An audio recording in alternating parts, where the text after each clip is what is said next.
ৰাজ্যত উদ্বেগজনকভাৱে বাঢ়িবলৈ ধৰিছে শিশু অপৰাধমূলক ঘটনা।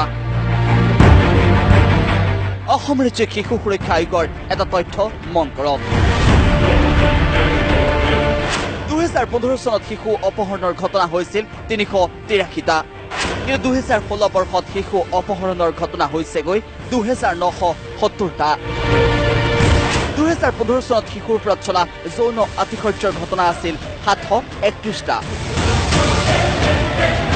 2016 চনত হলগৈ 821টা। ঠিক তেনেকৈ 2017 চনত তাতোতকৈ বেছি বাঢ়িল শিশু অপৰাধমূলক ঘটনা, যিটো আজিৰ তাৰিখত খুবেই চিন্তনীয়, যাৰ বাবে এই বিষয়টো বিধানসভাৰ মজিয়াও পাইছেগৈ। বিজেপিৰ বিধায়ক বিনন্দ চন্দ্ৰ শইকীয়াই সদনৰ মজিয়াত উত্থাপন কৰিলে শিশু নিৰ্যাতনৰ প্ৰসংগ। ৰাজ্য চৰকাৰৰ হৈ উত্তৰ দিলে মন্ত্ৰী চন্দ্ৰমোহন পাটোৱাৰীয়ে। অসমত শিশুৰ ওপৰত নিৰ্যাতন আৰু যৌন নিৰ্যাতন হোৱা এটা কথা আজি সদনত উত্থাপন হৈছে।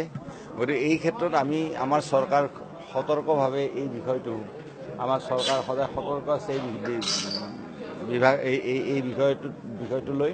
আৰু এই গোটেই বিষয়খিনি আমাৰ কেইবাটা বিভাগৰ লগতে আমাৰ labour department, social welfare department, এনেকৈ স্বাস্থ্য বিভাগ, বিভিন্ন বিভাগৰ লগত গৃহ দপ্তৰে ইতিমধ্যে সঘনাই আলোচনা কৰি আছে। তেনেকুৱা ধৰণৰ যিকোনো সম্ভেদ বা তেনেকুৱা ধৰণৰ খবৰ পোৱাৰ লগে লগে পুলিচে তাৰ ব্যৱস্থা গ্ৰহণ কৰিব।